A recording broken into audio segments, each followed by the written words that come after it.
Welcome back to diamond explanation में आपका स्वागत है। आज हम एक नया मंगवा स्टार्ट करते हैं जिसका नाम है my wife is a legendary ghost. पहले सीन में हम देखते हैं कि एक काफी ज्यादा डरावना जंगल होता है जिसमें से काफी ज्यादा डरावनी आवाज आ रही होती है और वहीं पर एक कब्र बनी होती है किसी की, जो दिखने में बहुत ज्यादा डरावना लग रहा था। और उस कब्र के बारे में बताया जाता है कि 23वें 7वें महीने के दिन पर और उस महिला की मेडिकल ट्रीटमेंट के लिए बलि दी गई थी, जिसकी वजह से 21 अगस्त मंडे को वहाँ लोगों को वेडिंग ड्रेस में फीमेल घोस्ट दिखाई दी जाने लगी। फिर हमें वेडिंग ड्रेस में फीमेल घोस्ट दिखाई दी जाती है जो बहुत ज्यादा सुंदर होती है और उसका चेहरा दिखाई दिया जाता है जो बहुत ज्यादा डरावना होता है। अरे अभी तो मैं तारीफ के पुल बांध दिए थे यार। और यह सब हमें एमसी का हीरो बता रहा होता है। एमसी का हीरो कहता है ऐसा कहा जाता है यह दिन राजकुमारी की मृत्यु की सालगिरह है और यह वह दिन भी है जब उसकी यान ऊर्जा सबसे मजबूत होती है, जिसके कारण से उसकी आत्मा वापस आ जाती है। और उसी दिन मैं अपनी प्रिंसेस की कब्र पर रात बिताऊंगा और साथ ही मैं ऐतिहासिक ब्रॉडकास्ट करूंगा अपनी दर्शकों को दिखाने के लिए। फिर कोई व्यक्ति अपने हाथ में फोन लेकर लाइव स्ट्रीमिंग देख रहा होता है और यह मोटा आदमी अपना नाम बताते हुए कहता है मैं चीफ एल्डर गोंग कैंग हूँ। फिर मोटा आदमी एमसी के हीरो से कहता है मिस्टर फैंग, हमने प्रमोशनल वीडियो रिलीज कर दिया है और अब एक दिन बीत चुका है और इस वीडियो की 1 मिलियन से ज्यादा व्यूअर की संख्या पार हो चुकी है, जिसे हम हिट कह सकते हैं। फिर मिस्टर फैंग खड़ा होकर कहता है तुमने अच्छा काम किया और डायरेक्टर फैंग आज की लाइव ब्रॉडकास्ट में तुम्हारे ऊपर छोड़ता हूँ और मुझे आशा है कि तुम आगे भी अच्छा काम करोगे। फिर डायरेक्टर फैंग कहता है हाँ मिस्टर निंग, आप बहुत ज्यादा सीरियस बात कह रहे हैं। यह कहकर मन में कहता है अगर मेरे पास ज्यादा बिजनेस होता तो मैं यहाँ पर नहीं आता तुम्हारे साथ लाइव ब्रॉडकास्टिंग करने के लिए। फिर पहला एम्प्लॉय कहता है ये बॉस ने कहाँ से जॉब खोजी है, इतनी कम बजट में लाइव ब्रॉडकास्टिंग कर रहे हैं। फिर दूसरा एम्प्लॉय कहता है कौन जानता है, मुझे मत बताओ, यहाँ पे इतनी ज्यादा वैसे भी भीड़ है। फिर पहला एम्प्लॉय चिल्ला के आता है कहता है डायरेक्टर बैंक,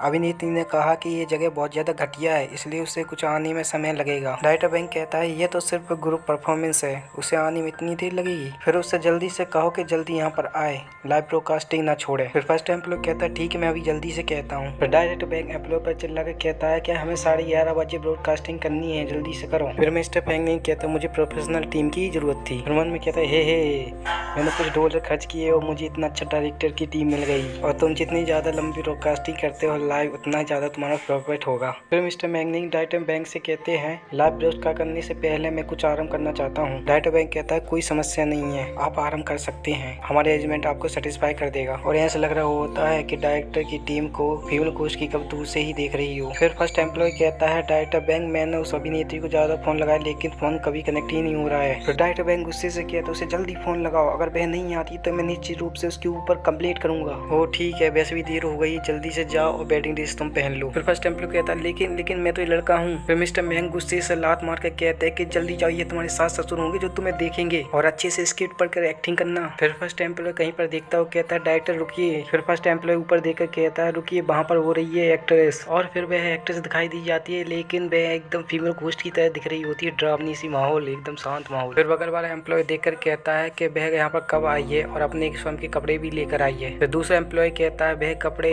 जो हमने प्रिपेयर किए तो उससे भी ज्यादा महंगे दिख रहे हैं। फिर पीछे से डायरेक्ट बैंक की आवाज आती है वहाँ पर खड़े मत रहो, एक्ट्रेस पहले से यहाँ पर आ गई है तो जल्दी से शूट करना स्टार्ट करो। और मिस्टर फैंगनिंग सब तैयारी हो गई है तो आप शुरू कर सकते हैं। फिर मिस्टर फैंगनिंग अपनी टोपी घुमाकर स्टाइल से कहता है चलो तो तुमने अच्छा काम किया, तो स्टार्ट करते फिर लाइव ब्रॉडकास्टिंग। फिर एम्प्लॉयर फैंगनिंग के ऊपर लाइट मारते और कैमरा स्टार्ट करते हैं। फिर फैंगनिंग लाइव ब्रॉडकास्टिंग में कहता है हेलो व्यूअर्स, आज हम प्रिंसेस की कब्र की ओर जा रहे हैं, आज पता लगाएंगे कि वहाँ पर भूत होता है कि नहीं है प्रिंसेस का। और अब हम प्रिंसेस की कब्र की ओर पहुँच गए हैं जहाँ पर आपने सुना होगा कि कई सालों से यहाँ पर कब्र बनी हुई है और कुछ सालों से आपने सुना है कि यहाँ पर काफी ज्यादा घटनाएं बढ़ती रहती है और अब नॉर्मल चीजें होती रहती है, इसलिए मैं आप लोगों के लिए यहाँ पर पता लगाने आया हूँ कि यहाँ पर भूत है कि नहीं है और यहाँ पर कितनी सच्चाई है इस कहानियों के ऊपर। तो यहीं पर बात करना बंद करते हैं और चलिए एक्सप्लोर करते हैं प्रिंसेस की कब्र को। फिर वह प्रिंसेस के मकबरे के पास जाता है और लाइव ब्रॉडकास्टिंग में बहुत सारे व्यूवर्स कमेंट कर रहे होते हैं। फिर फैंगनिंग मकबरे के पास बैठकर कहता है इसकी शिकायतें काफी लंबे समय से है और वह हर जुलाई को अपनी शिकायतें यहाँ पर दर्ज करने के लिए बाहर आती है। फिर प्रिंसेस के मकबरे के ऊपर एक पत्थर गिरता है और फैंगनिंग डर जाता है। फिर दूसरे सीन में फैंगनिंग अंगूठा दिखा के इशारे से करता है, पता चलता है कि ये तो एक्टिंग की दुकान है। फिर फैंगनिंग ऊपर देखकर मन में कहता है एक्ट्रेस स्क्रिप्ट के अनुसार काम करेगी और मुझे क्लाइमेक्स पहुंचने तक धक्का देना उसे, जिससे व्यूअर्स को अच्छा दृश्य मिल सके देखने के लिए। फिर एम्प्लॉय फर्स्ट डायरेक्टर के पीछे जाकर कहता है डायरेक्टर। फिर डायरेक्टर बैंक कहते हैं तुम यहाँ पर क्या कर रहे हो इतनी क्रिटिकल मूवमेंट पर। फिर फर्स्ट एम्प्लॉय कहता है डायरेक्टर बैंक ये देखिए हमारी ब्रॉडकास्टिंग काफी ज्यादा पॉपुलर हो गई है और यह मिलियन से पार हो चुकी है और यहाँ तक कि टॉप 10 रैंकिंग में भी आ रही है। फिर डायरेक्टर बैंक मन में खुश होकर कहता है कॉन्टेक्ट के अनुसार गिफ्ट में से 10% हमारा भी है। ओहो, अब तो हम अमीर हो गए। फिर मिस्टर डायरेक्टर बैंक अपने एम्प्लॉय पर गुस्सा होकर कहता है, जल्दी से जाओ, क्या तुम्हें आज सैलरी नहीं मिली है? लाइव ब्रॉडकास्ट टीम में इंटरफेयर मत करो। फिर एम्प्लॉय कहता है लेकिन डायरेक्टर बैंक रेडियो मोबाइल से कहता है, अटेंशन ऑल यूनिट्स, लगभग 12 बजने वाले हैं। मिस्टर फैंगनिंग एक्ट्रेस के पास जाइए और वह स्क्रिप्ट के अनुसार काम करेगी। फिर एम्प्लॉय मन में सोचकर कहता है, यहाँ पर 4-5 लोग हैं और वह इतने पास है तो उससे वॉकी टॉकी से बात करने की क्या जरूरत है। बाद में एम्प्लॉय ऊपर देखता है और कहता है, एक्ट्रेस अभी तक नीचे नहीं आई है ईयरफोन लेने के लिए। इतना कहने के बाद वहाँ पर बहुत ज्यादा तेज हवा चलने लग जाती है। एम्प्लॉय मन में कहता है कि यह इतना मौसम खराब कैसे हो गया अचानक से, और वह कुछ देखकर चौंक जाता है और वह ऊपर देखकर कहता है, वह चली गई। डायरेक्टर बैंक एम्प्लॉय को गुस्से में आकर एक पंच मारता है और कहता है, हमने उसे कल स्क्रिप्ट भेजी थी, वह इस पे स्क्रिप्ट के अनुसार काम कर रही है और वह छिप गई है। मिस्टर फैंगनिंग एक्ट्रेस रेडी है। फिर एम्प्लॉय चिल्ला कहता है, मिस्टर फैंगनिंग तैयार हो जाइए। फिर मिस्टर फैंगनिंग हंसते हुए कहता है, इन तेज हवाओं ने मुझे डरा दिया है। मुझे वास्तव में शैतान और भगवान में बिल्कुल भी विश्वास नहीं है, लेकिन फिर भी मैं थोड़ा सा डर गया हूँ। मुझे तो अब भी आश्चर्यचकित है कि वहाँ पर पिछले प्रिंसेस का भूत होगा। फिर फैंगनिंग उस चट्टान के ऊपर चढ़ने लग जाता है और व्यूअर्स कमेंट मारने लगते हैं उसके ऊपर। फिर एम्प्लॉय डायरेक्टर बैंक से कहता है, डायरेक्टर बैंक मेरी बात सुनो, डायरेक्टर बैंक मेरी बात सुनो। फिर डायरेक्टर बैंक गुस्से में आकर एम्प्लॉय के ऊपर चिल्ला कर कहता है, क्या तुम देख नहीं सकते हो कितनी बिजी है? अभी ये खत्म नहीं हुआ है तो जल्दी से कहो क्या कह रहे हो। फिर एम्प्लॉय कहता है, हमने एक्ट्रेस से बात करने की कोशिश की थी, तब एक्ट्रेस ने कहा था कि वह सो गई इसलिए वह आ नहीं पाएगी। फिर डायरेक्टर डरते हुए कहता है, वह आ नहीं पाई तो फिर चट्टान पर कौन है? और मिस्टर फैंगनिंग ऊपर चढ़ता ही जा रहा है। फिर फैंगनिंग ऊपर चढ़कर फीमेल घोस्ट एक्ट्रेस को देखता है, जो काफी ज्यादा डरावनी सी लग रही होती है दूर से देखने पर। और फिर फीमेल घोस्ट का चेहरा दिखाई दिया जाता है, जो बहुत ज्यादा सुंदर लग रहा होता है, वही वेडिंग ड्रेस में। वाह, अमेजिंग यार। पिछले एपिसोड में हमने देखा था कि फीमेल घोस्ट बहुत ज्यादा सुंदर लग रही होती है और अब फीमेल घोस्ट को देखकर सब लोग डर गए होते हैं और उसके ऊपर ही फोकस लाइट लगा रहे होते हैं। फिर मिस्टर फैंगनिंग कहता है, यह एक्टर काफी ज्यादा प्रोफेशनल है, मैंने उसे अभी तक नोटिस भी नहीं किया। फिर डायरेक्टर बैंक अपने एम्प्लॉय से कहता है, अभी तक एक्टर आया नहीं है जिसे हमने अभी बुलाया था, और यह कौन है वहाँ पर? तो फिर एम्प्लॉय कहता है, मैं कैसे जान सकता हूँ, मैं तुम्हें लंबे समय से बताना चाहता था लेकिन तुम मेरी बात ही नहीं सुन रहे थे। फिर दूसरा एम्प्लॉय डायरेक्टर को आवाज लगाता है, डायरेक्टर यहाँ देखिए, कैमरे में देखिए, उस लड़की के पैर हवा में उड़ रहे हैं, देखिए गौर से, ध्यान से देखिए। फिर डायरेक्टर बैंक डरते हुए अपने एम्प्लॉय की गर्दन दबाते हुए कहता है, वह क्या वो भूत है क्या? फिर लाइव स्ट्रीम में दिखाई दिया जाता है कि वह फीमेल घोस्ट हवा में उड़ रही होती है और व्यूअर्स के बहुत सारे कमेंट आ रहे होते कि वह तो असलियत में भूत नहीं है। फिर मिस्टर डायरेक्टर बैंक डरते हुए कहता है, क्या ऐसा हो सकता है कि सच में हमारा भूत से सामना हुआ है? वैसे कहानियां तो यही कहती है कि यहाँ पर भूत सच में है, और शायद जो ये वेडिंग ड्रेस में इतनी ब्यूटीफुल गर्ल्स है जो शायद फॉर्मर प्रिंसेस है। और इतना कहने के बाद डायरेक्टर बैंक और दूसरे एम्प्लॉय फर्स्ट एम्प्लॉय की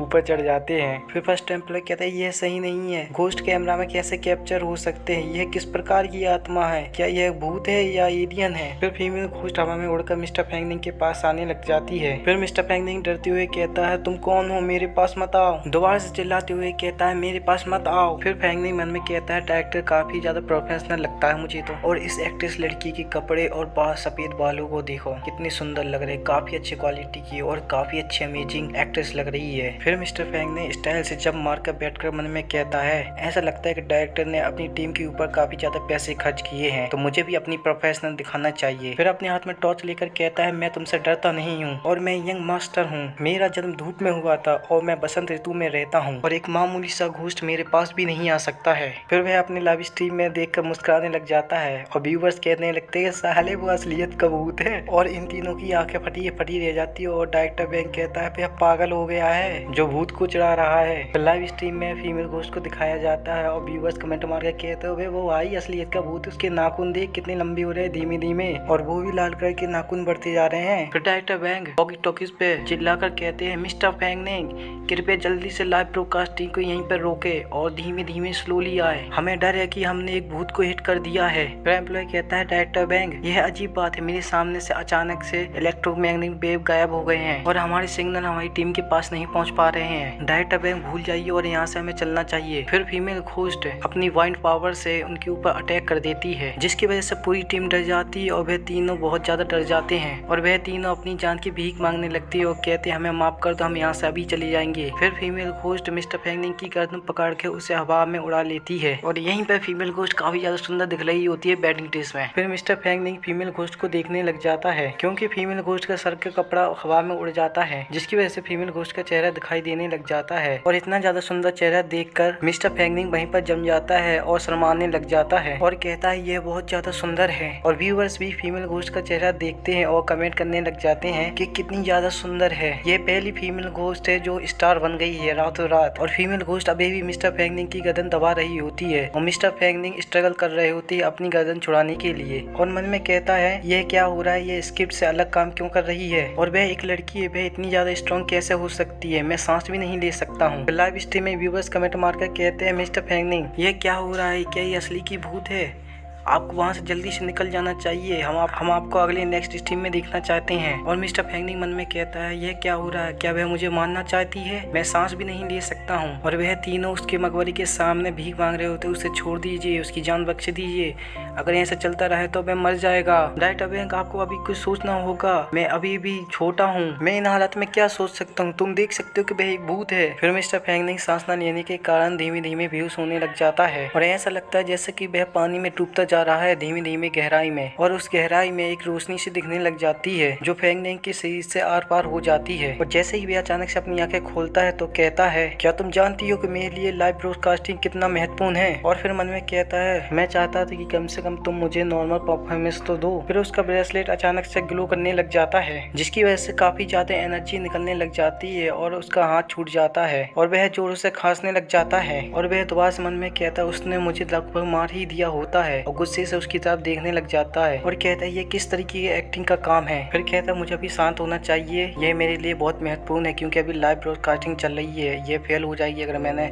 शांति से काम नहीं किया तो। फिर वह फीमेल घोस्ट कहता है अनएक्सपेक्टेड रूप से वास्तव में प्रिंसेस फीमेल ग्रेव की घोस्ट अभी भी हंटिंग कर रही है। प्रिंसेस सच कहूँ तो मैं जीवन भर अकेला रहा हूँ, अगर मैं यहाँ पर मरने जा रहा हूँ तो मैं कुछ ऐसा करना चाहूंगा जो मैंने कभी सोचा भी नहीं है। और ऑडियंस फ्रेंड्स यदि मैं यहाँ पर मरने जा रहा हूँ तो मैं पियोनो फ्लावर्स के नीचे मरूंगा जिसकी वजह से मैं एक भूत भी बनूंगा। तो दोस्तों आज मैं काफी कठिन लड़ाई लड़ने जा रहा हूँ। फिर वह अपना एक पैर आगे बढ़ाता है और प्रिंसेस फीमेल घोस्ट के सामने स्टाइल से बैठकर कहता है प्रिंसेस कृपया उस 1000 वर्ष को छोड़ दे जो आपने इंतजार किया है। फिर वह अपनी टी शर्ट के अंदर हाथ डालता है और एक डायमंड रिंग की अंगूठी निकालता है और कहता है प्रिंसेस कृपया मुझसे शादी कर लीजिए। और यह सुनते ही उन तीनों के दिमाग में शॉर्ट सर्किट हो जाता है जिसकी वजह से वे कुछ सोच नहीं पाते और कहते हैं कैरी ऑन, अपना काम जारी रखे। पिछले एपिसोड में हमने देखा था कि इन तीनों के दिमाग में शॉर्ट सर्किट हो जाता है और कुछ सोच भी नहीं पाते हैं। और अब नेक्स्ट एपिसोड स्टार्ट करते हैं यहाँ से। फिर मिस्टर फेंगनिंग ने लाइव स्ट्रीम में फीमेल घोस्ट को प्रपोज मारा होता है शादी करने के लिए और फीमेल घोस्ट को सोच नहीं पाती है कि ये क्या कर रहा है। फिर व्यूअर्स कमेंट मारते हैं कि बेटे मर जाएगा, उसे प्रपोज मत मार। फिर दूसरा व्यक्ति कमेंट मार के कहता है दोस्तों मुझे नहीं लगता कि ये कल का सूरज देख पाएगा। फिर फेंगनिंग मन में कहता है इस लाइव ब्रॉडकास्टिंग में फेमस होने के लिए इस तरीके का प्रयोग करे। फिर फीमेल घोस्ट भोली सी सूरत बनाकर कहती है क्या तुमसे शादी करूं मैं। फिर वह फेंगनिंग का बहुत तेजी से हाथ पकड़ लेती है और उनके चारों तरफ बहुत तेजी से हवा चलने लग जाती है। फिर फेंगनिंग मन में कहता है इस एक्ट्रेस को क्या हुआ है, वह स्क्रिप्ट के अनुसार एक्ट क्यों नहीं कर रही है और स्क्रिप्ट के अनुसार उसे मेरा प्रपोज रिजेक्ट कर देना चाहिए और तुरंत ही भाग जाना चाहिए उसे। फिर फीमेल घोस्ट फेंगनिंग को खींचकर अपने बहुत ज्यादा करीब ले आती है और उसे गौर से देखने लग जाती है। फिर फीमेल घोस्ट अंगूठी को देखकर कहती है अब तुम मेरे पास क्यों आए हैं मुझसे शादी करने के लिए। और मिस्टर फेंगनिंग यह बात सुनकर बहुत ज्यादा हैरान हो जाता है और उसे ही देखने लग जाता है। फिर फीमेल घोस्ट रोते हुए कहती है क्यों तुमने मुझे इतना लंबा क्यों इंतजार करवाया।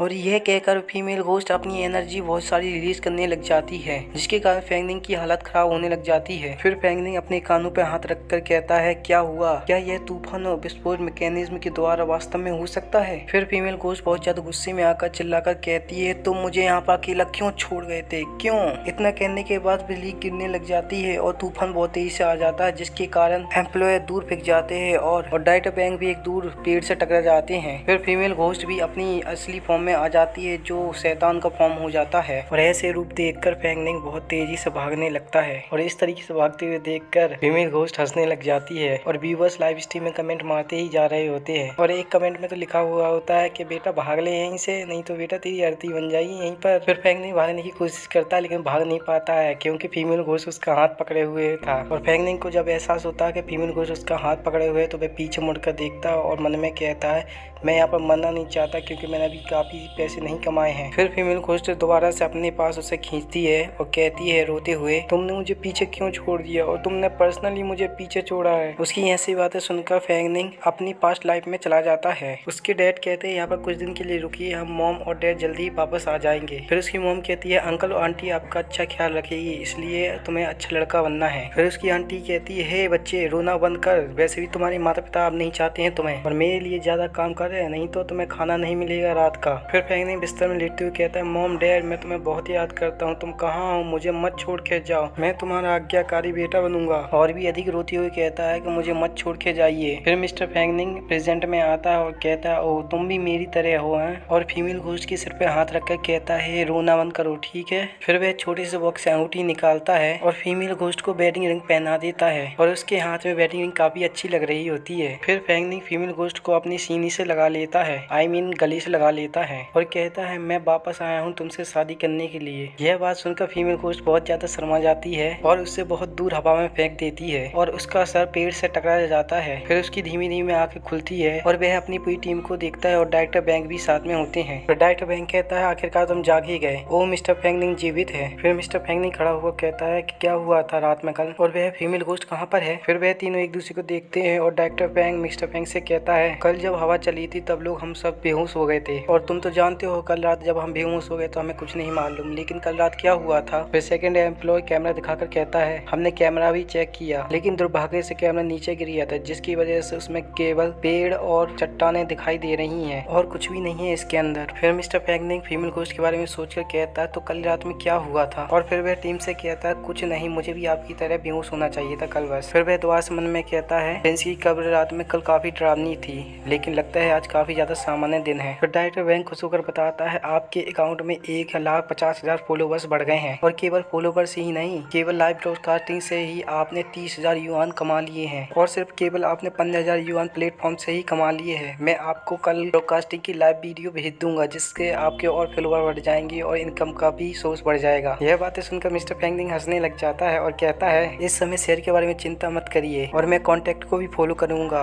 कोई फर्क नहीं पड़ता आप कितने पैसे देते हैं और भविष्य में हम कॉपरेट जारी रखेंगे और वैसे भी हम एक रात यहाँ पर रुके हैं तो चलो अब हम आराम करते हैं। फिर डायरेक्टर बैंक कहता है ठीक है और फिर एम्प्लॉय से कहता है आज के दिन पूरा हुआ है चलो वापस चलते हैं। एम्प्लॉय कहता है ठीक है। फिर हमें एक बिल्डिंग दिखाई दी जाती है जहाँ से मिस्टर फैंगनिंग गुजर रहा होता है और फिर वह सीढ़ियों पे चढ़ता जा रहा होता है और बाद में वह अपने अपार्टमेंट के सामने आ जाता है और चाबी निकालने लग जाता है। फिर वह गेट खोलता है और घर के अंदर चला जाता है। फिर वह कोका कोला उठाता है और पीने लग जाता है। पीने के बाद वह डस्टबिन में फेंकता है डायरेक्ट और फिर वह वहीं पर सोफे पे लेट जाता है और फिर वह अपना फोन निकालता है और देखने लग जाता है और मन में कहता है मैंने अभी आधे घंटे पहले पोस्ट किया था और 1 लाख से भी अधिक ज्यादा व्यूवर्स आ गए हैं और ये बहुत सारे कमेंट जो पागल कर रहे हैं पढ़ने में। दोस्तों यह कमेंट आप ही पढ़ लेना ठीक है। फिर वह मोबाइल को देखकर मन में कहता है हमने बड़ा हिट मान लिया है, भविष्य में आंसर बन जाऊंगा। और फीमेल घोस्ट के बारे में सोचते हुए कहता है मैंने अभी तक यह पता नहीं लगाया कि वह लड़की कौन थी। फिर वह रूम की तरफ जाते हुए कहता है मैं अभी जागा हूँ और मुझे अभी से नींद आ रही है और वैसे मैंने उसे कल प्रपोज किया था तो वह मुझे फॉलो करते हुए तो नहीं आएगी, सही है ना। और फिर मन में कहता है कि ये बेहतर होगा कि वह मेरे पीछे है ना, मैं उसकी मदद नहीं कर सकता हूँ, मुझे और अच्छे दिन जीने हैं, मैं अभी नहीं मरना चाहता। और इसके अलावा उसकी जैसी क्रोध आत्मा उस जगह से बंधी हुई है तो वह इस तरीके से नहीं छूट सकती है। फिर वह बिस्तर पर लेट जाता है और कहता है वैसे भी वह अपनी कब्र में वापस चली गई होगी क्योंकि सुबह हो गई है। और फिर वह मन में कहता है चलो सोचते हैं कि इस लोकप्रिय का लाभ कैसे उठाए और आगे वीडियो कैसे बनाया जाए पैसे कमाने के लिए। और ये कहते हुए वह सो जाता है। फिर उसके ऊपर खिड़की से चांद की रोशनी पड़ती है और वह जाग जाता है। फिर वह फोन उठाने की कोशिश करता है और कहता है मैं उस समय क्यों सो गया था और मेरा सेल फोन कहाँ पर है। यह कहते हुए वह लाल कपड़ा पकड़ लेता है और फिर वह देखता है कि उसके ऊपर फीमेल घोस्ट बैठी है और फीमेल घोस्ट उसे मुस्कुराती हुई देख रही होती है। यार सच में फीमेल घोस्ट बहुत ज्यादा सुंदर लग रही होती है इसमें तो। फिर आगे के एपिसोड स्टार्ट करते हैं। फीमेल घोस्ट फैंगनिंग के ऊपर बैठी हुई होती है और फैंगनिंग उसे बड़ी हैरानी से देख रहा होता है। फिर उससे दूर हटकर कहता है क्या बकवास है, मैं क्या सपना देख रहा हूँ। और फीमेल घोस्ट मासूम सी शक्ल बनाकर वहीं पर बैठी हुई होती है। फिर फैंगनिंग कहता है मैं दिन पे दिन सोचता रहता हूँ इसी वजह से मैं सपना देख रहा हूँ, लेकिन इतनी स्पष्ट तरीके से सपना देख रहा हूँ पता नहीं था मुझे। फिर फैंगनिंग हाथ जोड़कर कहता है मैं इतने स्पष्ट तरीके से सपना देखता हूँ इसलिए मैं इस सपने को अपने द्वारा बदलना चाहूंगा और इसलिए मैं चाहता हूँ कि ये मुझे दिखाई ना दे। और फिर वह अपनी आंखें खोलता है लेकिन फिर भी फीमेल घोस्ट उसे दिखाई दे रही होती है और फीमेल घोस्ट सोच रही होती कि ये नमूना कर क्या रहा है। और फैंगनिंग फैंगनिंग घबराते हुए कहता है ये अभी गई नहीं है, ये भूतनी अभी गई नहीं है। और फीमेल घोस्ट अभी भी सोच रही होती कि ये कर क्या रहा है, समझ में नहीं आ रहा है कुछ। और फैंगनिंग अपना सर पकड़ कर कहता है धत तेरी के धिक्कार है,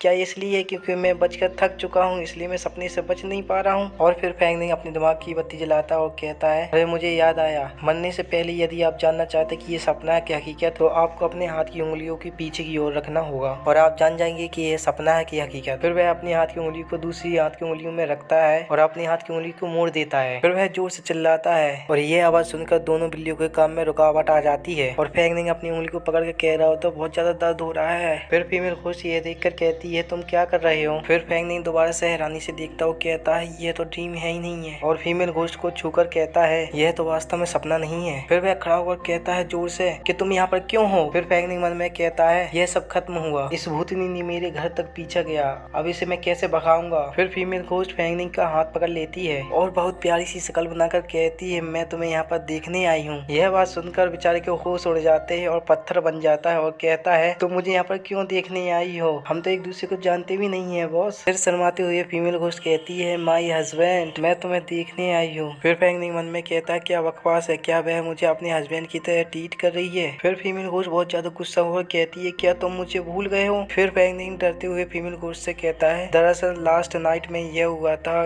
कि।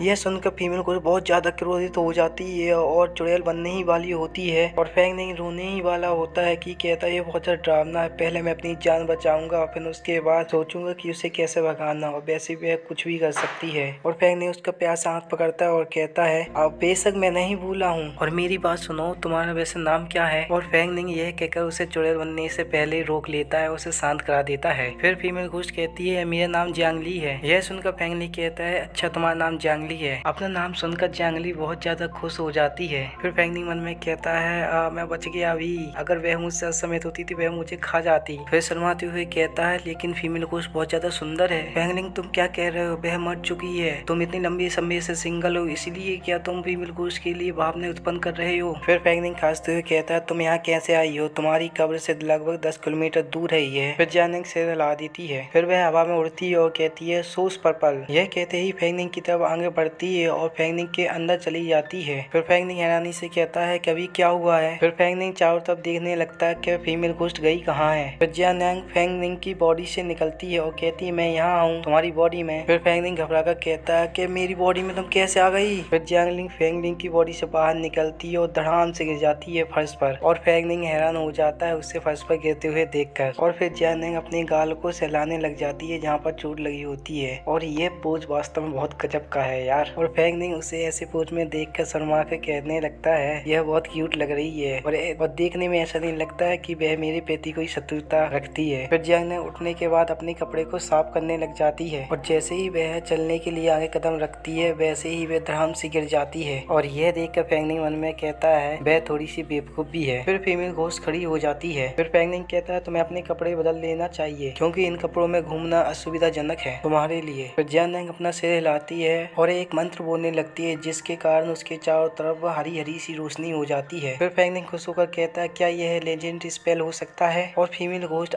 जियांगली अपने पूरे कपड़े उतार देती है उस स्पेल से। और फीमेल घोस्ट को बिना कपड़े के देखकर फैंगनिंग अपनी नाक से पिचकारी मारने लग जाता है। फिर फैंगनिंग मन में कहता है मैंने उससे कपड़े बदलने के लिए कहा था, ना कि कपड़े उतारने के लिए। पिछले एपिसोड में हमने देखा था कि फीमेल घोस्ट कपड़े बदलने की जगह वह अपने कपड़े उतार देती है। फिर फीमेल घोस्ट कहती है हस्बैंड तुम्हारी नाक से क्यों खून बह रहा है। फिर फैंगनिंग अपनी टी शर्ट फीमेल घोस्ट की तरफ फेंक देता है और कहता है कि जल्दी से इसे पहन लो। और फीमेल घोस्ट उस कपड़े को पकड़कर देख रही होती है। फिर फैंगनिंग बहुत ज्यादा शर्माते हुए मन में कहता है यह फीमेल घोस्ट फिल्म उपन्यास से अलग क्यों दिख रही है, या फिर यह हो सकता है कि वह मुझे बहकाने की कोशिश कर रही है, और क्या वह चाहती है कि मैं अपनी 20 साल की वर्जिनिटी उसे सौंप दूं। फिर फैंगनिंग कहता है क्या तुमने कपड़े बदल दिए। फिर फीमेल घोस्ट कहती है हाँ मैंने बदल लिए कपड़े, और मेरी तरफ देख के बताओ कि मैं कैसी लग रही हूँ, और यह कपड़े क्या तुम इसी तरीके से पहनते हो। फिर फैंगनिंग उसका बटन खुला हुआ देखकर उसके बटन को लगाने लग जाता है। फिर फैंगनिंग अपना पसीना पहुँचकर कहता है बेवकूफ मैं ये नहीं चाहता कि मेरी दोबारा से नाक बहे। फिर फीमेल घोस्ट अपनी तरफ देखती है और कहती है बहुत टाइट है ये तो। फिर फैंगनिंग शर्माते हुए कहता है वह मेरे कपड़े है, यह इसलिए आपको फिट नहीं बैठेंगे। और वैसे क्या तुम मेरा अनुसरण करती रहोगी? क्या तुम सच में मुझे अपना पति मानती हो? फिर फीमेल घोस्ट बड़ी प्यार से कहती है जहाँ मेरे पति रहेंगे मैं वहीं रहूंगी और मेरे पति मुझसे जो कुछ भी करने के लिए कहेंगे मैं वही करूंगी। और जैसे ही वैसे हिलाने की कोशिश करती है तो उसके बड़े बड़े बूब से हिलने लग जाते हैं। यह देखकर फैंगनिंग बहुत ज्यादा शर्माने लग जाता है और मन में कहता है यह सच में कोई एक सपना नहीं है और तुम एक लेजेंडरी फीमेल घोस्ट हो जो अपनी प्रिंसेस कब्र में कई हजारों सालों से सो रही थी। और फिर गहरी सांस लेते हुए कहता है ठीक है जियांगली चलो मेरे साथ चलो। फिर यह बात सुनकर फैंगनिंग के पीछे वह चल पड़ती है और कैमरे को देखने लग जाती है। फिर फैंगनिंग मन में कहता है कि चूंकि उसने यह कहा कि जो मैं कहूँगा वह करेगी और ऐसी बातें तो यह सही है, वह मुझसे अच्छी तरीके से व्यवहार कर रही है, लेकिन भूत भी झूठ बोल सकते हैं तो चलो उसका परीक्षण करते हैं। फिर जियांगली अपने आप को शीशे में देखती है और कहती है यह कितना साफ है। मेरे पति मुझे यहाँ पर किस लिए लाए हो तुम? और आपने अभी कहा है कि मैं तुम्हारा हस्बैंड हूँ और तुम वही करोगी जो तुम्हारा हस्बैंड कहेगा, है ना? फिर जियांगली बहुत ज्यादा शर्माती हुई कहती है हाँ मेरी डियर, आप मुझसे क्या करवाना चाहते हैं? फिर फैंगनिंग कहता है जो आपने अभी कहा है तो मैं उसके अनुसार आपको कुछ चीजें सिखाने जा रहा हूँ। और फैंगनिंग की ऐसी शैतानी से मुस्कुराहट देखकर जियांगली थोड़ी सी घबरा जाती है। फिर फैंगनिंग कहता है ये ब्रश है,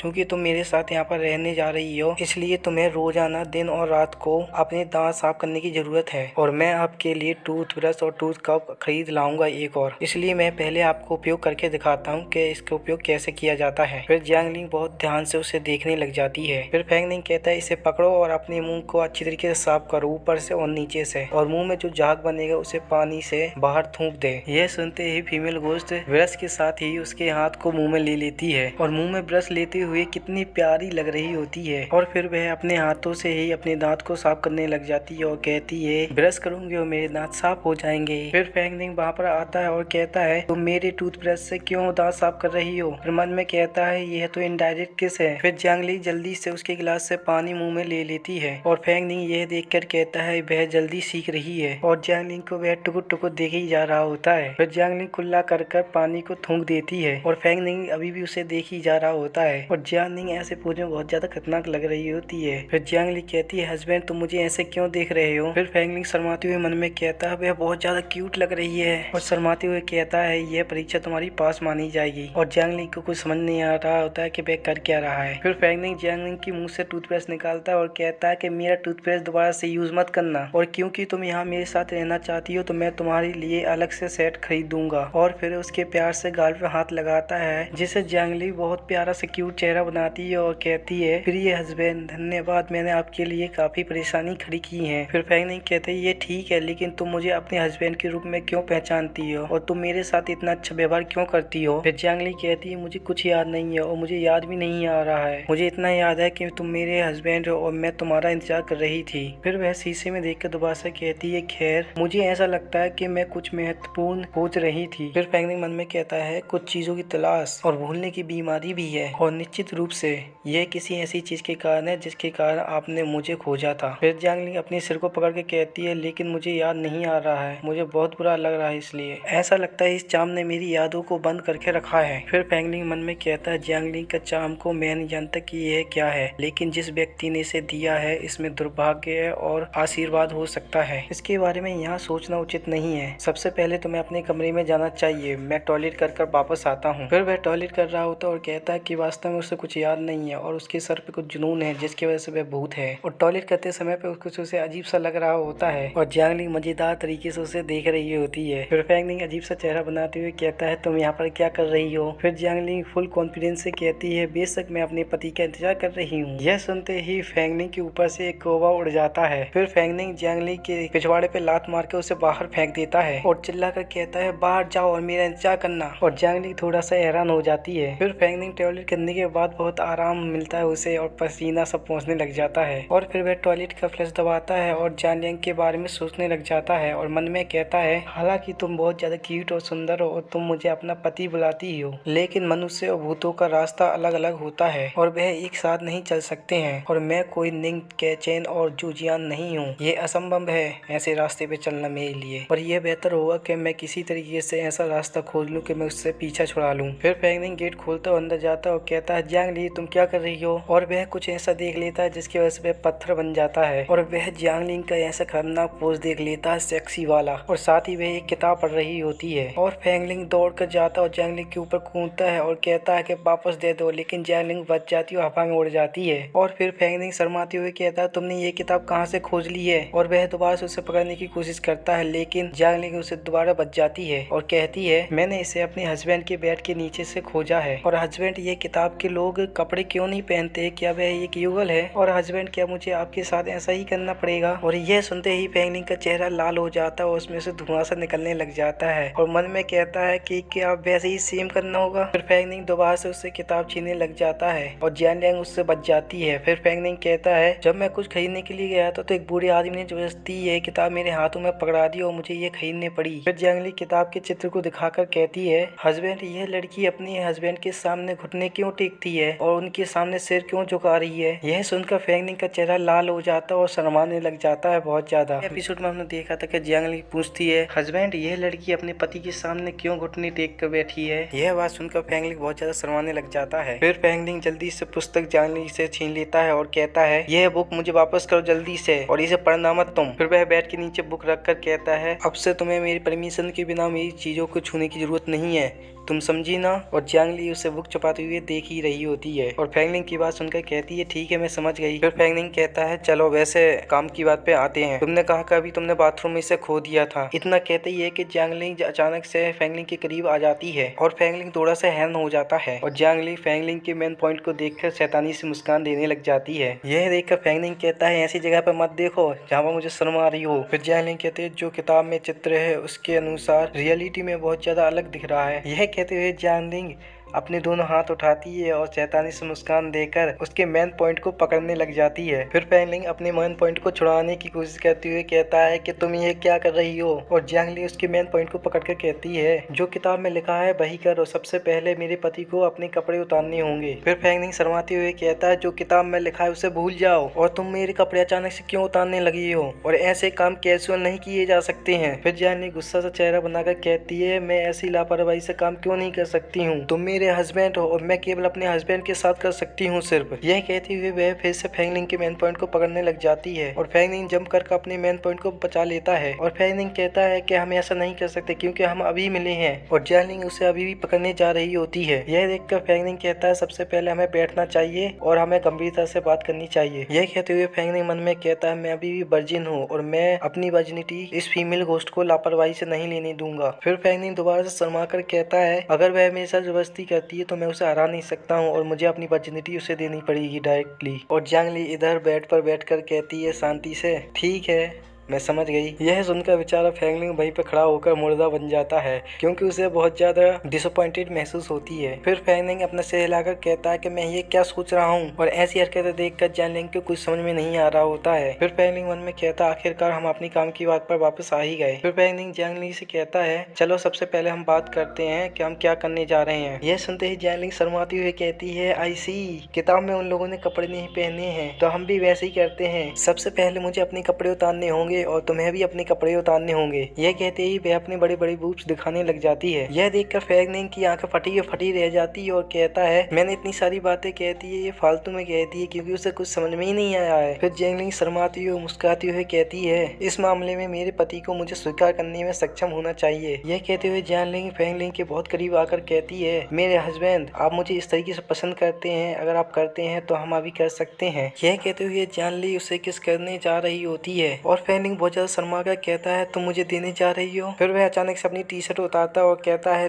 जल्दी से इस कपड़े को पहन लो। फिर हमें खिड़की से चांद दिखाई दिया जा रहा होता है जो सुंदर लग रहा होता है और जैंगलिंग फैंगलिंग की टी शर्ट पहन रही होती है और साथ ही क्यूट सा फेस भी बना रही होती है। फिर फैंगलिंग कहता है क्या तुमने कपड़े पहन लिए और तुम्हें किताब से सीखने की जरूरत नहीं है, तब मैं तुम्हें स्वीकार कर लूंगा। और जैंगलिंग ने पूरे कपड़े पहन लिए होते हैं और वह कहती है ठीक है। फिर फैंगलिंग कहता है वैसे तुम अपना मैजिक का उपयोग करके अपने कपड़े क्यों नहीं बदल लेती हो। फिर जैंगलिंग कहती है मैं नहीं कर सकती हूँ क्योंकि मैजिक बहुत ज्यादा कंज्यूम होती है और ऊपर से मेरे हस्बैंड के कपड़ों में से बहुत ज्यादा अच्छी स्मेल आ रही होती है। फिर फैंगलिंग शर्माते हुए कहता है ऐसी अजीब सी बातें मत करो। यह सुनते ही जैंगलिंग मासूम सा चेहरा बना लेती है। फिर फैंगलिंग मन में कहता है आमतौर पर कहते हैं कि भूतों को नंगी आंखों से और कैमरेज में नहीं देखा जा सकता है। फिर वह जैंगलिंग से कहता है जैंगलिंग क्या तुम सच में एक भूत हो। फिर जैंगलिंग कहती है क्या भूत। यह सोचने के बाद फिर वह कहती है मैं भूत नहीं हूँ। यह सुनने के बाद फैंगलिंग कहता है तो फिर तुम क्या हो। फिर जैंगलिंग कुछ नहीं कह पाती है। फिर फैंगनिंग कहता है जैसा कि मैंने सोचा था कि एक सोल बॉडी जुनून में बदल गया हो और अगर मुझे उससे जल्दी पीछे छुड़ाना है तो मुझे उसकी हेयर पिंक ढूंढने में मदद करनी होगी। फिर फैंगनिंग कहता है क्या तुम्हें याद है कि तुमने अपनी खोई हुई चीज कहाँ खोई है। फिर जियांगलिंग कहती है मैंने इसके बारे में नहीं सोचा है लेकिन मुझे बहुत ज्यादा भूख लगी है। फिर फैंगनिंग कहता है क्या तुम भूखी हो तो चलो मेरे साथ आओ। और मन में कहता है क्या ऐसा हो सकता है कि सोल बॉडी को भी भूख लगती है। यह कहते हुए जियांगलिंग का हाथ पकड़ता है और उसे फ्रिज की तरफ ले जाता है और मन में कहता है मैं नहीं जानता कि सोल बॉडी को ह्यूमन फूड पसंद आएगा। फिर फैंगनिंग फ्रिज में सिगरेट निकाल कर देता है जियांगलिंग को और कहता है घर में कुछ नहीं है, सबसे पहले तुम इसे खाओ। फिर जियांगलिंग अपने हाथों में ब्रेड लेती है, उसे खाने लग जाती है अजीब तरीके से, लेकिन खाते समय पे भी बहुत ज्यादा क्यूट लग रही होती है। फिर फैंगनिंग कहता है क्या बात है, क्या तुम्हें ये पसंद नहीं आया है। फिर जियांगलिंग उसे ब्रेड रोटी देते हुए कहती है कि यह मेरे लिए काफी नहीं है खाना खाने के लिए। फिर फैंगनिंग कहता है अच्छा तुम्हें ये काफी नहीं है खाने के लिए। यह कहते हुए मन में कहता है एक सोल बॉडी को भी एनर्जी की जरूरत होती है उसे हवा में रहने के लिए, हालांकि ह्यूमन फूड उसकी जरूरत को पूरा नहीं कर सकता है तो उसे खाना कहाँ से मिलेगा। फिर फैंगनिंग पूछता है तो तुम्हें क्या खाना चाहिए। फिर फैंगनिंग मन में कहता है क्या यह हो सकता है कि वह मेरी यंग एनर्जी को खाना चाहती है। यह सुनने के बाद वह कुछ नहीं कहती है और उसे कुछ संकेत मिल जाते हैं और वह कहती है ऐसा लगता है कि वहाँ पर कोई स्वादिष्ट भोजन है। फिर फैंगनिंग कहता है क्या स्वादिष्ट भोजन, और सूंघते हुए कहता है कि कहाँ पर है। फिर जियांगलिंग फैंगनिंग के कंधों पर हाथ रखती है और उसे हवा में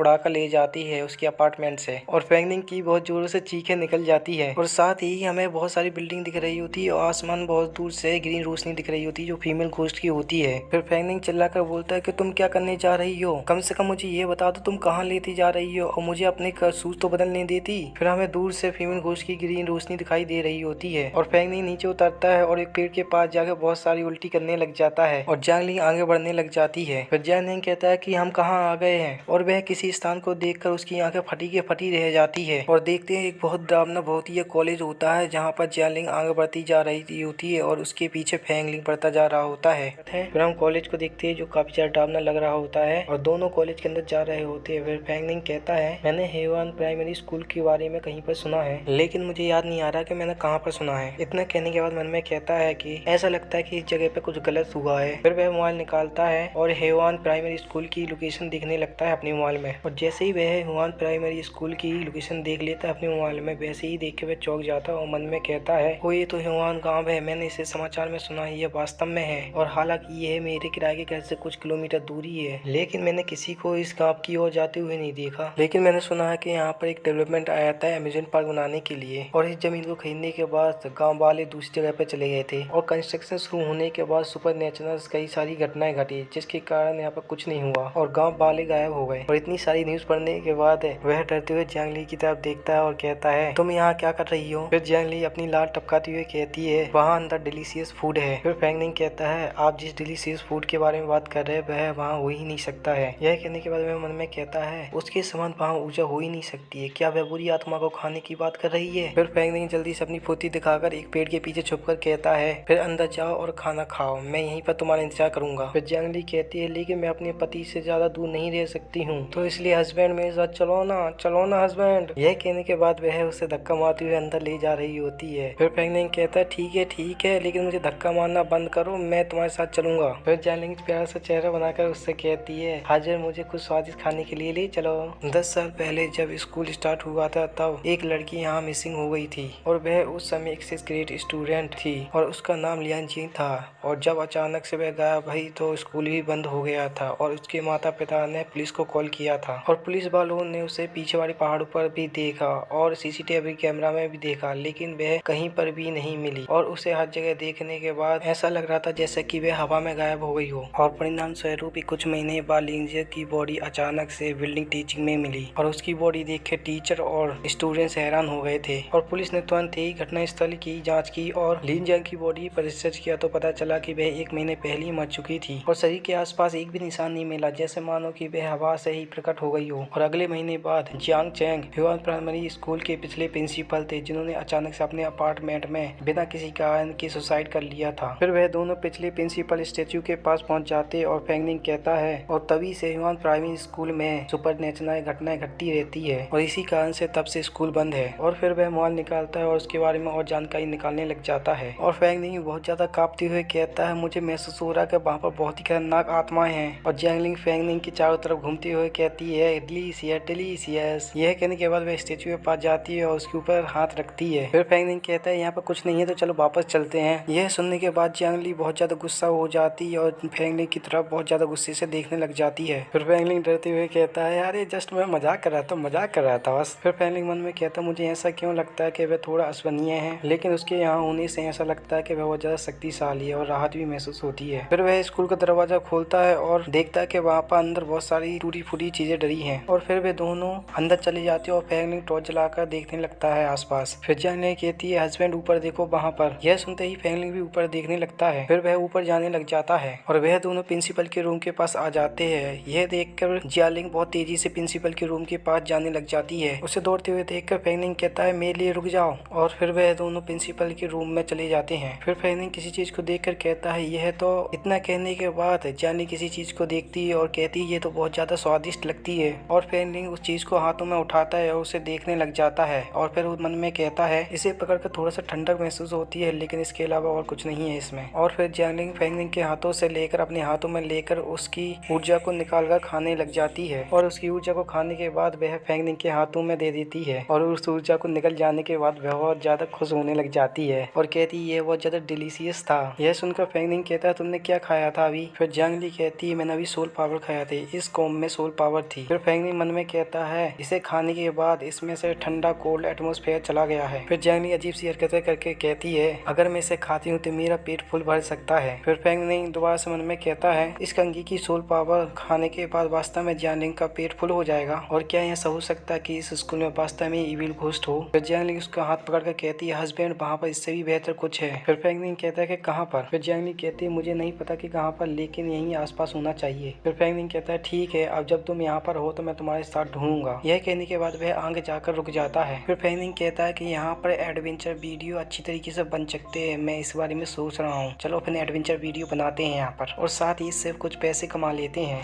यह सुनने के बाद जियांगली देखती है और कहती है यहाँ पर रुककर पैसे कैसे कमाए जा सकते हैं। फिर फेंगनिंग एक्साइटेड में होकर उसके हाथ पकड़कर कहता है क्या तुम सोल पावर की लोकेशन को सेंस कर सकती हो? फिर जियांगली कहती है वैसे मैं आमतौर पर डायरेक्शन पता लगा सकती हूँ। फिर फेंगनिंग कहता है ये हुई ना बात, चलो फिर शुरू करते हैं। ये देखकर जियांगली कहती है कर क्या रहा है दोबारा से यार। फिर फेंगनिंग दोबारा से मन में कहता है अगर मैं प्रिंसेस टॉम का पॉपुलैरिटी का लाभ उठाऊं और सुपर नेचुरल चीजों की घटनाओं की वीडियो शूट करता हूँ तो इसमें काफी ज्यादा फायदा होगा, वीडियो हिट भी होंगे और मैं शायद नंबर 1 पे भी आ जाऊँ। फिर फेंगनिंग जियांगली को बताता है कि कैमरा कैसे चलाते हैं, सबसे पहले इस बटन को प्रेस करें फिर उसके बाद चालू करें तो वीडियो शूटिंग स्टार्ट हो जाएगी। फिर जियांगली कहती है मुझे याद रहेगा हस्बैंड। यह कहते ही वे अपनी सुपर नेचुरल पावर का उपयोग कर उसे मोबाइल को हवा में उड़ा देती है। फिर फेंगनिंग उसके सर को सहलाने लग जाता है और कहता है जब तक आप अच्छे से फोटो लेंगे मैं आपको अच्छा खाना खिलाने के लिए ले जाऊंगा। यह सुनने के बाद जियांगली फेंगनिंग के चारों तरफ घूमने लग जाती है और कहती है डिलीशियस डिलीशियस। फिर फेंगनिंग मन में कहता है एक ऐसी घोस्ट वाइफ जो हवा में उड़ सकती है और उसके पास मैजिक है और वह सुपरनेचुरल चीजों में खोजने में सक्षम भी है। और फिर वह अपने ख्वाबों में खो जाता है और कहता है कि बस वीडियो को शूट करो चारों तरफ से और वीडियो को ऑनलाइन पब्लिश कर दो और इस तरह आप निश्चित रूप से बड़ी मात्रा में लोकप्रिय हो सकते हो और अच्छे खासे पैसे कमा सकते हैं। और तुम्हें सभी ऑपरेशन अच्छी तरीके से याद है? फिर जियांगली कहती है हाँ मुझे अच्छी तरीके से याद है, अच्छी फोटो लेकर अच्छा खाना खाने जाएंगे। फिर फेंगनिंग कहता है ठीक है तो हम शूटिंग करने के लिए तैयार हैं और जियांगली चाहे कुछ भी हो जाए वीडियो बनाना याद रखे। फिर जियांगली कहती है ठीक है और फिर वह वीडियो का बटन दबाकर वीडियो बनना स्टार्ट हो जाती है। फिर फेंगनिंग लाइव स्ट्रीम में कहता है हेलो एवरीवन, मैं राइटिंग गैंग का चीफ एल्डर हूँ। लंबा समय हो गया तुम लोगों ने मुझे देखा नहीं है, क्या तुम लोगों ने मुझे मिस किया? यहाँ से आगे का एपिसोड स्टार्ट करते हैं। फेंगनिंग कहता है पिछली बार प्रिंसेस मकबरे का दौरा करने के बाद अब यहाँ पर आए हैं और यह ह्यूआन गांव के पहाड़ के पीछे वाला विद्यालय है, इसका नाम है ह्यूआन प्राइमरी स्कूल। और ह्यूआन प्राइमरी स्कूल का 40 साल पहले स्थापना हुई थी और स्पेशली सेंगुल फाउंडेशन द्वारा बनाया गया था, खासकर गांव के बच्चों के लिए। और 10 साल पहले एक लड़की रहस्यमय तरीके से गुमशुदा हो गई थी, जिसके कारण कुछ यहाँ पर किबंदियों को जन्म हुआ और तब से हर साल इस क्षेत्र में तलाक के मामले और दुर्घटनाएं और मृत्यु होने लगी। और 3 साल बाद इस स्थान को नष्ट होने के बाद यहाँ के निवासी सभी लोग चले गए। और यह क्या एक संयोग की बात है? हो ही नहीं सकती। मुझे लगता है यहाँ पर भूतों की पूजा होती होगी।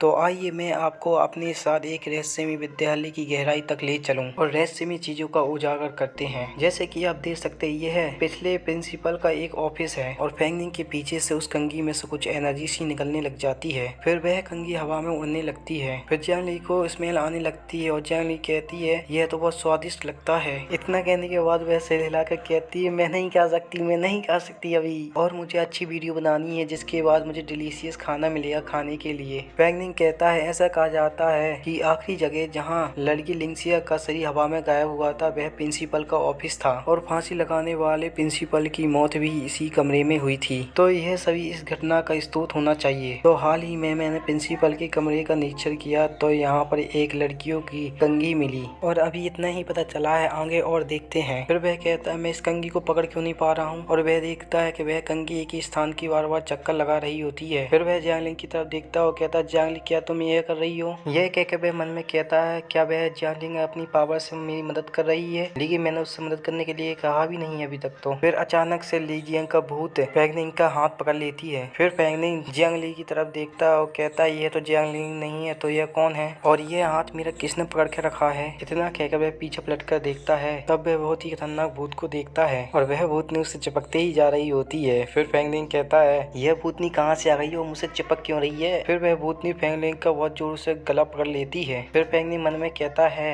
यहाँ तक कि मैं आवाज भी नहीं निकाल सकता हूँ और मेरा शरीर अकड़ता ही जा रहा है और ऐसा लगता है कि इसकी ये अनोखी एबिलिटी है और मेरा शरीर हिल भी नहीं सकता है। जियांगलिंग मेरी मदद करो। और भूतनी और जोरों से गला दबाने लग जाती है और उसे देखकर हंसने लग जाती है। फिर फैंगनिंग कांपते हुए कहता है क्या जियांगलिंग ने कुछ नोटिस नहीं किया अभी तक? और जियांगलिंग वीडियो बनाते हुए कहती है कुछ अच्छी वीडियो बनाओ और बाद में स्वादिष्ट खाना खाओ। फिर फैंगनिंग कहता है जियांगलिंग जल्दी से मेरी मदद करो, मैं और देर तक होल्ड नहीं कर सकता हूँ। इतना कहने के बाद फैंगनिंग बेहोश होने लगता है और उसके मोतियों के ब्रेसलेट में से कुछ एनर्जी से निकलने लगती है और साथ ही फैंगनिंग के शरीर में से भी बहुत सारी एनर्जी निकलने लग जाती है। और फैंगनिंग कहता है मैं यहाँ कैसे मर सकता हूँ और भूतनी को कुछ अजीब सा महसूस होने लगता है और फैंगनिंग अपने शरीर की शक्तियों का उपयोग करके उसका हाथ पकड़ लेता है और भूतनी कहती है ये कैसे हो सकता है, वह मुझे कैसे छू सकता है, मैं तो एक भूतनी हूँ। और फैंगनिंग भूतनी का हाथ पकड़ के उसे बहुत तेजी से जमीन पर फेंक देता है और भूतनी काफी खतरनाक तरीके से जमीन से टकराती है। ऐसा लगता है जैसे भूतनी वहीं पर ही मर गई हो दोबारा से। फिर फैंगनिंग खांसने लगता है और अपने गले को सहलाने लग जाता है। फिर वह अपने हाथों को देखता है और कहता है यह तो पावर है। फिर भूतनी वहीं पर बैठी होकर कहती है क्यों तुमने मेरे साथ ऐसा किया? यह सुनकर फैंगनिंग थोड़ा सा हैरान हो जाता है। फिर भूतनी कसकर जमीन पर पंजा रखती है और बहुत तेजी से फैंगनिंग के ऊपर अटैक करने के लिए आने लग जाती है। फिर फैंगनिंग को जियांगलिंग की आवाज सुनाई देती है कि जल्दी से साइड में हो जाओ। यह सुनकर फैंगनिंग भूतनी के अटैक को डॉज कर लेता है। फिर फैंगनिंग कहता है मेरी बॉडी फ्लेक्सिबल बन गई है और इस लेवल पे केवल जिम्नास्टिक चैंपियन ही हो सकता है। फिर भूतनी पीछे पलट कर देखती है और बहुत तेजी से भागने लग जाती है गेट की तरफ और जैसे ही वह गेट के पास पहुंचती है वहां पर एक बैरियर सा लग जाता है और वह बैरियर से टकराकर वह पीछे की तरफ आ जाती है। यह देखकर फैंगनिंग चौंक जाता है और जियांगलिंग कहती है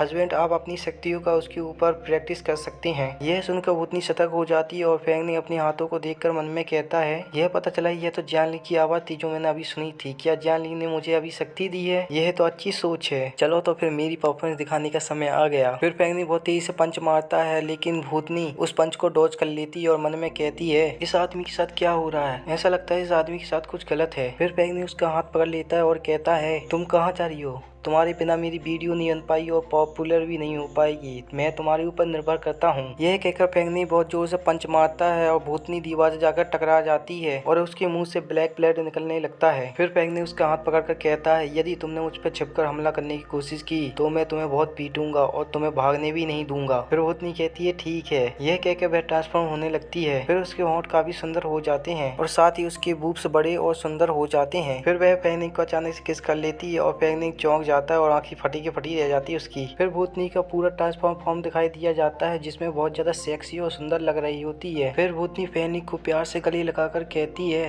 लिटिल ब्रदर मैं तुम्हें एक बार दूंगी, क्या तुम मुझे फिर जाने दोगे?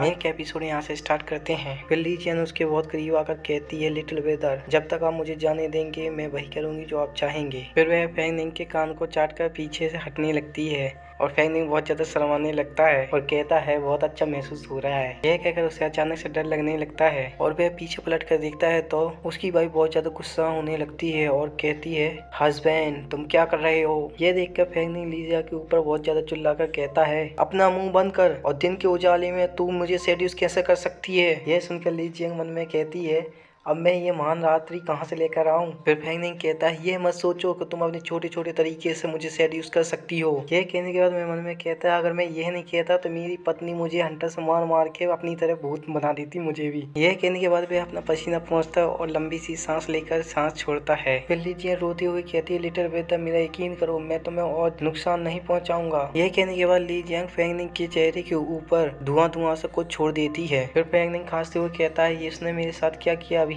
फिर वह उसका हाथ पकड़ता है तो वह हिस्सा गायब हो जाता है जहाँ पर वह पकड़ता है। फिर वह फेंगनिंग के पीछे आ जाती है और कहती है मैंने अभी तुम्हें धोखा दिया, क्योंकि मैं तो बस आपकी आत्मा की शक्ति को अवशोषित करने के लिए आपके पास आया था और अब मैं पहले से दोगुना मजबूत हूँ। यह कहकर वह फेंगनिंग के पीछे से बहुत तेजी से हमला कर देती है और फेंगनिंग दूर जाते हुए कहते हुए अपने आप को संभाल लेता है। फिर फेंगनिंग उसे देखने लगता है और ली जियांग हंसने लगती है और कहती है तुम्हारे सोल पावर शक्ति का धन्यवाद जिसने मुझे दोगुना ताकत बना दिया है। यह कहकर उसके ऊपर हमला करने चली जाती है और कहती है तुम अब मुझसे छुप नहीं सकते हो। यह कहकर फेंगनिंग के ऊपर बहुत शानदार तरीके से अटैक करने लगती है और फेंगनिंग को कई जगह चोट भी लग जाती है। फिर चुड़ैल कहती है क्या हो रहा है, वह और फास्ट होता जा रहा है। यह कहकर वह चिल्लाकर अपनी सोनिक पावर का यूज करती है और फेंगनिंग वहीं पर जम जाता है और इसका फायदा उठाकर फेंगनिंग के ऊपर हमला करने के लिए जा रही होती है। फिर वह अपने हाथ से उसके ऊपर अटैक कर देती है और फेंगनिंग उसका हाथ पकड़ लेता है और कहता है तुम्हारी हिम्मत कैसे हुई मुझ पर छिपकर हमला करने की, क्या तुम अभी और कोशिश करोगी। फिर चुड़ैल कहती है मैं तुम्हें मारना चाहती हूँ। यह कहकर उसके ऊपर दोबारा से हमला करने जाती है लेकिन फेंगनिंग उसे बहुत जोर से थप्पड़ मार देता है और कहता है क्या मारना,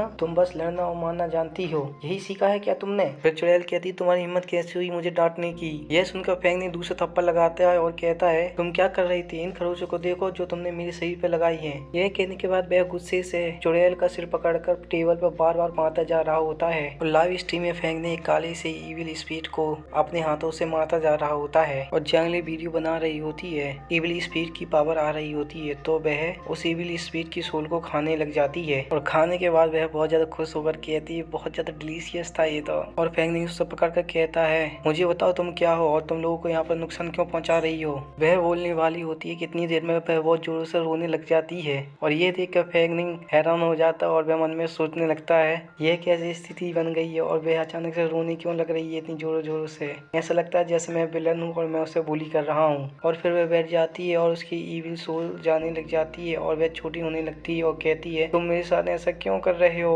यह देख कर फेंगनिंग कहता है तुम कौन हो और उसके असली रूप को देखकर कहता है लोटस सेंट। फिर लोटस सेंट कहती है तुम मुझे जानते हो। फिर फेंगनिंग उसके पास बैठकर कहता है लोटस सेंट तुम ही हो। फिर लोटस सेंट कहती है हाँ ये मैं ही हूँ, मुझे माफ करना, मेरा इरादा तुम्हें चोट पहुँचाने का नहीं था। फिर फेंगनिंग मन में कहता है यदि हेवान एलिमेंट्री स्कूल की दुर्घटना का कारण रहस्यमय एलिक्सियर पाई जाती है तो यह वीडियो बहुत ज्यादा फेमस हो जाएगी। फिर वह लोटस से कहता है इसका मतलब क्या है और तुम कैसे मरी हो, तुमने मेरे ऊपर हमला क्यों किया और आपके अलावा इस स्कूल में कोई और भी है। यह सुनकर लोटस बहुत ज्यादा डर जाती है और कहती है यह वही है, उसने मुझे मजबूर किया, मैं ये नहीं चाहता था करना। यह सुनकर फेंगनिंग कहता है वह कौन है और क्या वह आपकी मृत्यु से संबंधित है। यह कहने के बाद फेंगनिंग अपनी यादों में चला जाता है जब उसके अंकल उसे बेल्टों से मार रहे तो डांट रहे होते हैं। फिर फेंगनिंग गुस्से से कहता वह कौन है जिसने इस छोटी सी बेचारी लड़की को मारा है। फिर फेंगनिंग लोटस को गले लगा लेता है और कहता है अपने भाई को बताओ कि वह कौन है, उससे डरो मत, तुम्हारा भाई निश्चित रूप से तुम्हारी मदद करेगा। फिर लोटस सेंट कहती है क्या तुम सच में मेरी मदद करोगे। फेंग कहती है हाँ मैं करूंगा। फिर लोटस जैसे बता ही रही होती कि पीछे से एक पोर्टल खुलता है और उसे अंदर ले जा रहा होता है। यह देख कर फेंगनिंग चिल्ला कहता है लोटस सेंट और लोटस सेंट कहते हुए कहती है एल्डर ब्रदर मेरी मदद करो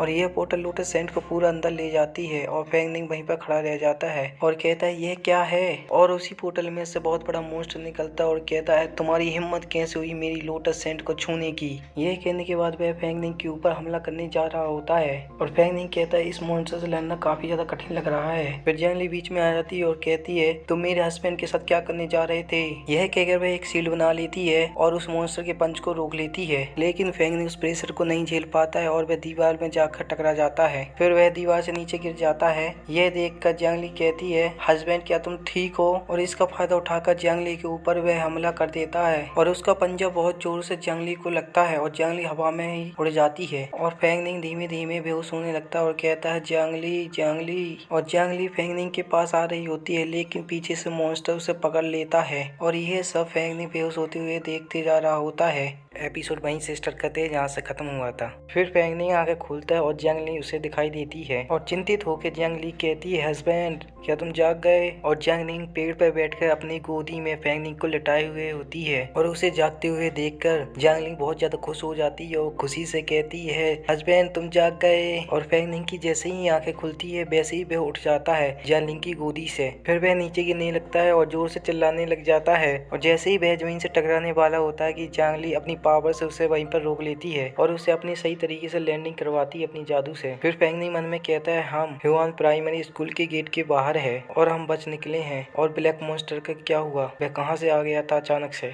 यह सोचते हुए जियांग ली से पूछता है, वह मॉन्स्टर जो हमें स्कूल में दिखाई दिया था वह कितना पावरफुल है, क्या तुम उसे हरा नहीं सकती हो? फिर जियांग ली हवा में उड़ते हुए कहती है, वहाँ पर सचमुच अद्भुत स्वादिष्ट चीजें है खाने के लिए और अब मेरे लिए सोल पावर पर्याप्त नहीं है खाने के लिए। यह कहने के बाद वह अपने हस्बैंड को फोन लौटाती और कहती है, मेरे पति के आदेश अनुसार मैंने वीडियो पूरी बनाई है। यह कहने के बाद वह बहुत बड़ी उंगली निकालती है और उसे देखकर बहुत ज्यादा उसके मुंह में पानी आने लगता है और कहती है, मैं डिलीशियस खाना खाने जा रहा हूँ अब। और उस उंगली को देखकर फेंगनिंग अपनी उंगली दिखाकर कहता है, यह क्या बकवास है और तुम इसे कहाँ से लेकर आई हो? फिर जियांग ली कहती है, बहुत ज्यादा स्वादिष्ट है, मैंने ये तब उठाया था जब मेरे हस्बैंड को मैं अब बाहर निकाल रही थी। फिर फेंगनिंग कहता है, आप इसे कैसे खा सकती हो, क्या मैं वापस जाकर इसे तुम्हारे लिए पकाऊं? फिर जियांग ली सर हिलाती है और कहती है, इसे पकाने की जरूरत नहीं है, मैं इसे ऐसे ही खा जाऊंगी। यह कहकर जियांग ली उस उंगली को हवा में उड़ाती है और उसकी सारी एनर्जी खाने लग जाती है और सारी एनर्जी खाने के बाद कहती है, यह बहुत ज्यादा टेस्टी था। यह कहने के बाद वह बहुत ज्यादा प्यारी लग रही थी और बहुत ज्यादा सेक्सी भी लग रही थी। फिर वह अलग अलग तरीके से पोज देने लग जाती है और खुश भी होती है बहुत ज्यादा। फिर फेंगनिंग के अंदर बहुत सारी एनर्जी चली जाती है और कहता है मन में, ये कैसी सिचुएशन है, पहले मैं थकान और सोने की महसूस कर रहा था और अब अचानक से ये सब गायब हो गया और अब मुझे ऐसा महसूस होता है कि जियांग ली की आत्मा बहुत ज्यादा मजबूत बन गई है और ऐसा लगता है इस तरीके की इन ऊर्जा से भरी हुई चीज आत्मा के लिए ऊर्जा को फिर से बनने का सबसे अच्छा तरीका है। फिर फेंगनिंग जियांग ली से पूछता है, जियांग ली क्या हुआ था जब मैं बेहोश हो गया था और तुमने मुझे कैसे बाहर निकाला था? और साथ ही मेरे अंदर ऊर्जा और रिएक्शन एबिलिटी लोगों से काफी अधिक है। फिर जियांग ली कहती है, वास्तव में यह मेरे पति है। यह कहते हुए वह रुक जाती है और वह सूरज की वजह से जलने लगती है। फिर वह फेंगनिंग की तरफ बहुत तेजी से आगे बढ़ती है और कहती है, हस्बैंड पहले हमें घर चलना चाहिए, फिर वहाँ पर बात करते हैं हम। यह कहते हुए जियांग ली फेंगनिंग को पकड़ती है और हवा में उड़ाती हुई जल्दी से अपार्टमेंट में चली जाती है और जियांग ली दरवाजे पर टिक कर बैठी हुई होती है, उसमें से एनर्जी निकलने लगती है। यह देखकर जियांग ली के रोंगटे खड़े हो जाते हैं। फिर वह जल्दी से खिड़की के पास जाता है और पर्दे बंद कर देता है और मन में कहता है, बहुत हो गया है, आत्मा अभी भी सूरज की रोशनी से डरती है। फिर वह बटन दबाकर लाइट ऑन कर देता है और लंबी सी सांस लेता है और बेड पर बैठ जाता है। फिर जियांग ली बहुत तेजी से आती है और फेंगनिंग को गले लगाकर कहती है, माय हस्बैंड। और फेंगनिंग भी बहुत ज्यादा शर्माने लगता है। फिर फेंगनिंग खड़े होकर उसे अपने आप से दूर कर कहता है, सबसे पहले तुम यहाँ पर बैठ जाओ। फिर जियांग ली बहुत क्यूट सा चेहरा बना लेती है और फेंगनिंग मन में कहता है, तुम एक छोटे जानवर जैसे कैसे दिख सकती हो और तुम हमेशा चिपकती रहती हो, तुम अब बिल्कुल बच्चों की तरह व्यवहार कर रही हो। यह कहकर फेंगनिंग जियांग ली के चेहरे पर हाथ लगाता है और उसे सहलाता है और जियांग ली भी उसका बहुत ज्यादा आनंद ले रही होती है। फिर फेंगनिंग कहता है, यहाँ तक कि पर्दे भी रोशनी को अच्छी तरीके से रोक नहीं सकते हैं और जब सूरज डूब जाता है तो आप बाहर निकल सकते हैं, लेकिन जब सूरज आ जाता है तो आप कहाँ छिपेंगी? फिर जियांग ली कहती है, मैं अपने हस्बैंड की बॉडी में चली जाती हूँ फिर, और मेरे हस्बैंड ने पहले ही मेरे साथ अनुबंध कर लिया है और जब तक मेरे पति यहाँ है मैं कभी भी नहीं मरूंगी। यह सुनने के बाद फेंगनिंग को बहुत अजीब तरीके से शौक लगता है और कहता है, क्या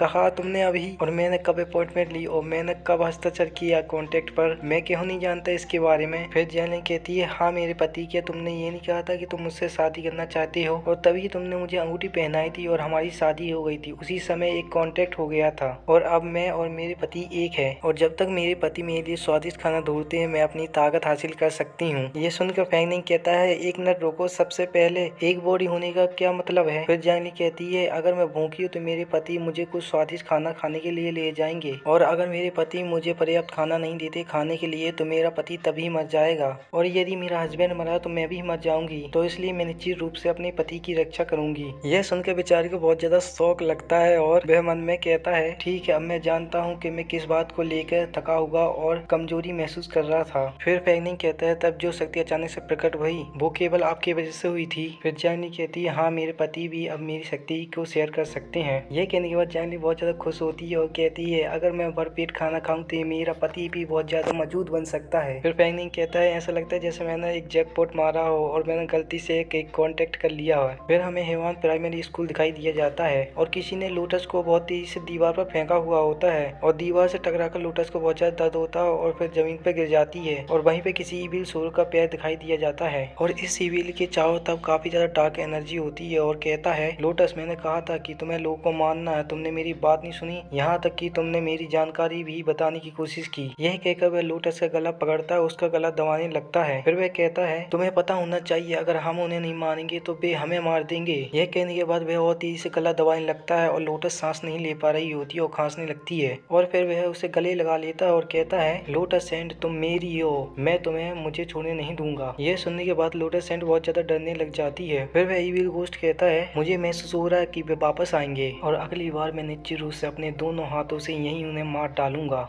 मेरे प्यारे दोस्तों, आज का एपिसोड यहीं पे खत्म होता है। नेक्स्ट एपिसोड देखने के लिए चैनल को सब्सक्राइब करें, लाइक करें, कमेंट करें और शेयर करें। फिर मिलते हैं दोस्तों नेक्स्ट एपिसोड में।